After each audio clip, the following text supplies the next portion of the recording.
ಅದರ ಮೇಲೆ ನನಗೇನೂ ಕಂಟ್ರೋಲ್ ಇಲ್ಲ. ಮುಂದಿನ ಏನು ವಿಚಾರ ನಿಮಗೆ ಬೇಕು ನಿಮ್ಮ ಪ್ರಶ್ನೆಗಳಿಗೆ ಸರ್ಕಾರ ಸರ್, ಈಗ ನೀವು 60 ದಿನಗಳ ಸಮೀಕ್ಷೆಯನ್ನು ಸಂಪೂರ್ಣವಾಗಿ ಮಾಡ್ತಿದ್ದೀರಿ. 35 ವರ್ಷದ ಕನಸು ಸರ್, ನಿಮಗೂ ಗೊತ್ತು, ಎಲ್ಲರಿಗೂ ಗೊತ್ತು. ಸಮುದಾಯ ಕಾಯ್ಕೊಂಡು ಕೂತಿದೆ. ನಿಮ್ಮ ವರದಿಯನ್ನು ಸರ್ಕಾರ ಅಕ್ಸೆಪ್ಟ್ ಮಾಡುತ್ತೆ ಅನ್ನೋಂಥ ವಿಶ್ವಾಸ, ಯಾಕಂದರೆ ನೀವು ಹೇಳ್ತೀವಿ ಅವರ ಆಸ್ತಿ ಅನ್ನುವಂಥದ್ದು. ಸೊ ಆ ವಿಶ್ವಾಸದ ವಿಚಾರ ಇಡೀ ರಾಜ್ಯದ ಜನತೆ ಕಾಯ್ತಾ ಇದೆ ಸರ್. ನನಗೆ ಆ ವಿಶ್ವಾಸ ಇದೆ. ಐತಿಹಾಸಿಕವಾದಂಥ ವರದಿಯನ್ನು ಒಳ ಮೀಸಲಾತಿಗೆ ಸಂಬಂಧಪಟ್ಟಂಥ ರೀತಿಯಲ್ಲಿ ಏನು ಸರ್ಕಾರ ಒಂದು ಆಯೋಗವನ್ನು ರಚನೆ ಮಾಡಿತ್ತು, ಜಸ್ಟಿಸ್ ನಾಗಮೋಹನ್ ದಾಸ್ ಅವರ ನೇತೃತ್ವದಲ್ಲಿ ಮಾಡಿದಂಥ ಆಯೋಗದ ವರದಿಯನ್ನು ಅವರು ಮಾನ್ಯ ಮುಖ್ಯಮಂತ್ರಿಗಳಿಗೆ ಇವತ್ತು ಒಪ್ಪಿಸಿದ್ದಾರೆ. ಇದು ಒಂದು ರೀತಿಯಲ್ಲಿ ಈ ದೇಶದಲ್ಲಿ ವ್ಯವಸ್ಥಿತವಾಗಿ ಮಾಡಿರ್ತಕ್ಕಂಥ, ಅದರಲ್ಲೂ ಕೂಡ ಒಂದು ಆಧುನಿಕವಾಗಿ ತಾಂತ್ರಿಕತೆಯನ್ನು ಉಪಯೋಗ ಮಾಡಿ, ಟೆಕ್ನಾಲಜಿಯನ್ನು ಉಪಯೋಗ ಮಾಡಿ ಕೇವಲ 2 ತಿಂಗಳಲ್ಲಿ ಈ ವರದಿಯನ್ನು ಸರ್ಕಾರಕ್ಕೆ ಒಪ್ಪಿಸಿದ್ದಾರೆ. ಅದರ ಒಳಗಡೆ ಏನಿದೆ ಅಂತ ನಮಗಿನ್ನೂ ಗೊತ್ತಿಲ್ಲ.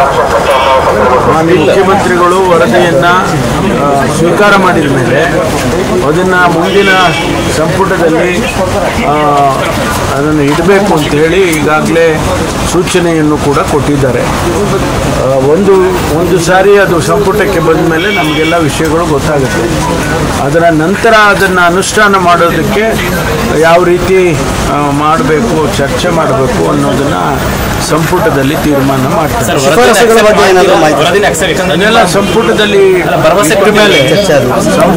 ಇಟ್ಟ ಮೇಲೆ ಅದ್ರ ಬಗ್ಗೆ ತೀರ್ಮಾನ ಆಗುತ್ತೆ. ಒಳ ಮೀಸಲಾತಿ ವರದಿನ ಅಕ್ಸೆಪ್ಟ್ ಮಾಡೋದಂತ ಸತ್ಯ. ಅದೇ ಸಂಪುಟ ಮಾಡಬೇಕು, ನಾನು ಮಾಡೋದಲ್ಲ, ಮುಖ್ಯಮಂತ್ರಿಗಳು ಮಾಡೋದಲ್ಲ, ಸರ್ಕಾರ ಸಂಪುಟದಲ್ಲಿ ತೀರ್ಮಾನ ಮಾಡುತ್ತೆ.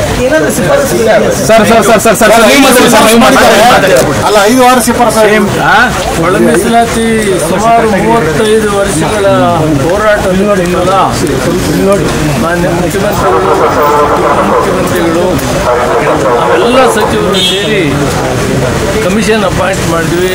ಜಸ್ಟಿಸ್ ನಾಗಮೋಹನ್ ದಾಸ್ ಅವರು ಬಹಳ ವಿಚಾರ ಮಾಡಿ ಸರ್ವೆ ಮಾಡಿ ಇದನ್ನು ಒಪ್ಪಿಸಿದ್ದಾರೆ. ಮೊಟ್ಟ ಮೊದಲು ಶ್ರೀಮತಿಯವರು ಒಪ್ಪಿಗೆ ಮತ್ತು ನಾಗಮೋಹನ್ ದಾಸ್ ಅವರಿಗೆ ನಾವು ಧನ್ಯವಾದಗಳನ್ನು ತಿಳಿಸ್ತೀವಿ. ಇತಿಹಾಸದ ಪುಟಗಳು ಹೋಗಿದೆ. ಸನ್ಮಾನ್ಯ ಮುಖ್ಯಮಂತ್ರಿಗಳು ಸ್ವೀಕಾರ ಮಾಡಿದ್ದಾರೆ. ಇವತ್ತು ಸುಮಾರು 35 ವರ್ಷಗಳ ಹೋರಾಟಕ್ಕೆ ಫಲ ಸಿಕ್ಕಿದೆ.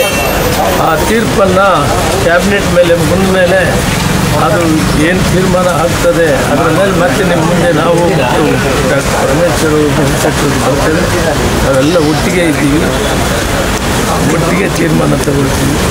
ಅದನ್ನು ಯಶಸ್ವಿಯಾಗಿ ಕಾರ್ಯರೂಪಕ್ಕೆ ಬರೋಕ್ಕೆ ಪ್ರಾಮಾಣಿಕ ಪ್ರಯತ್ನ ಮಾಡ್ತೀವಿ. ಶಿಫಾರಸು ಜಾರಿ ಆಗುತ್ತೆ ಅನ್ನೋ ವಿಶ್ವಾಸ ನಿಮಗಿದೆಯಾ ಸರ್? ಇದೆ. ಈ ಮಾದಿಗ ಸಮುದಾಯ ಅತ್ಯಂತ ಹಿಂದುಳಿದ ದುರ್ಬಲ ಸಮುದಾಯ, ಅಸ್ಪೃಶ್ಯ ಸಮುದಾಯ. ಆ ಸಮುದಾಯಕ್ಕೆ ಜನಸಂಖ್ಯೆಗೆ ಅನುಗುಣವಾಗಿ ಈ ರಾಜ್ಯದಲ್ಲಿ ಮೀಸಲಾತಿ ಲಭಿಸ್ತಾ ಇಲ್ಲ, ನಮಗೆ ಅನ್ಯಾಯ ಆಗ್ತಾ ಇದೆ, ನಮಗೆ ಉದ್ಯೋಗ ಸಿಗ್ತಾ ಇಲ್ಲ. ಒಂದು ಇಂಜಿನಿಯರಿಂಗ್ ಸೀಟು, ಮೆಡಿಕಲ್ ಸೀಟ್ ಅನ್ನೋದು ಗಗನಕುಸುಮವಾಗಿದೆ.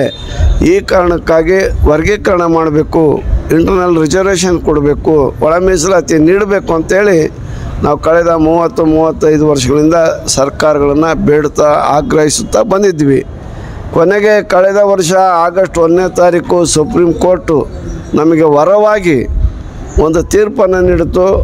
ಒಳ ಮೀಸಲಾತಿಯನ್ನು ಮಾಡುವಂಥ ಅಧಿಕಾರ ರಾಜ್ಯ ಸರ್ಕಾರಕ್ಕಿದೆ, ಮಾಡಬಹುದು ಅಂತೇಳಿ. ಅದು ಬಂದ ಮೇಲೆ ನಮ್ಮ ನಾಡಿನ ಮುಖ್ಯಮಂತ್ರಿ ಸಾಮಾಜಿಕ ನ್ಯಾಯದ ಅಧಿಕಾರ ಸಿದ್ದರಾಮಯ್ಯನವರು ಈ ಒಂದು ಒಳ ಮೀಸಲಾತಿ ಜಾರಿಗೆ ತರಲಿಕ್ಕೆ ಇದ್ದಂಥ ಅಡೆತಡೆಗಳೆಲ್ಲ ನಿವಾರಣೆ ಆಗಿದೆ, ನಾವು ಮಾಡ್ತೀವಿ ಅಂತಂದೇಳಿ ಹೇಳಿದರು. ಅದರಂತೆ ಈಗ ನ್ಯಾಯಮೂರ್ತಿ ನಾಗಮೋಹನ್ ದಾಸ್ರವ್ರನ್ನ ನೇಮಕ ಮಾಡಿದರು. ಈಗ ಅವರು ವರದಿನ ಇವತ್ತು ಕೊಡ್ತಾ ಇದ್ದಾರೆ. ಅದರಿಂದ ನಾನು ಮಾನ್ಯ ಮುಖ್ಯಮಂತ್ರಿಗಳಲ್ಲಿ ಮತ್ತು ಸರ್ಕಾರದಲ್ಲಿ ಮನವಿ ಮಾಡೋದೇನೆಂದರೆ, ಅತಿ ಶೀಘ್ರದಲ್ಲಿ ಎಷ್ಟು ಬೇಗ ಆಗುತ್ತೋ ಅಷ್ಟು ಬೇಗ ಒಳ ಮೀಸಲಾತಿಯನ್ನು ಜಾರಿಗೆ ತನ್ನಿ. ಯಾಕೆ ಅಂತೇಳಿದರೆ ಅಕ್ಟೋಬರ್ 28ರಿಂದ ಯಾವುದೇ ಒಂದು ಹುದ್ದೆನೂ ಕೂಡ ತುಂಬಲಿಕ್ಕೆ ಇಲ್ಲಿ ಅವಕಾಶ ಮಾಡಿಕೊಟ್ಟಿಲ್ಲ, ಎಲ್ಲ ಸ್ಥಗಿತಗೊಂಡಿವೆ. ನಿರುದ್ಯೋಗಿ ಯುವಕರು, ಬೇರೆ ಯುವಕರು ಎಲ್ಲರೂ ಕೂಡ ಭಾಳ ತಕರಾರು ಮಾಡ್ತಾ ಇದ್ದಾರೆ. ಮೋಹನ್ ದಾಸ್ರವರ ವರದಿ ಏನಿದೆಯಲ್ಲ ಅದು ಬಹಿರಂಗಗೊಳ್ಳಬೇಕು. ನಮಗೆ ಎಷ್ಟು ಪರ್ಸೆಂಟೇಜ್ ಕೊಟ್ಟಿದ್ದಾರೆ ನಾವು ನೋಡ್ತೀವಿ, ನೋಡ್ಕೊಂಡು ಆದಮೇಲೆ ನಾವು ಒಪ್ಕೊಳ್ತೀವಿ. ಕೋರ್ಟ್ ಆದೇಶ ಮಾಡ್ತು, ಆಮೇಲೆ ಅದು ಕ್ರೆಡಿಟ್ ಎಲ್ಲ ಪೂರ ನಮ್ಮ ಮುಖ್ಯಮಂತ್ರಿ ಸಿದ್ದರಾಮಯ್ಯನವರಿಗೆ ಒಳ ಮೀಸಲಾತಿಯನ್ನು ಜಾರಿ ತರುವಂಥ ಒಂದು ಸುವರ್ಣ ಅವಕಾಶ ಅವರಿಲ್ಲ ಲಭಿಸ್ತು. ಇತಿಹಾಸದಲ್ಲಿ ಉಳಿದು ಬಿಡ್ತಾರೆ. ಈಗ ಜನ ಏನು ಹೇಳ್ತಾರೆ, ಯಾರಪ್ಪ ಮಾಡಿದರು ಅಂದರೆ ಸಿದ್ದರಾಮಯ್ಯ ಮಾಡಿದರು ಅಂತಾರೆ. ಸುಪ್ರೀಂ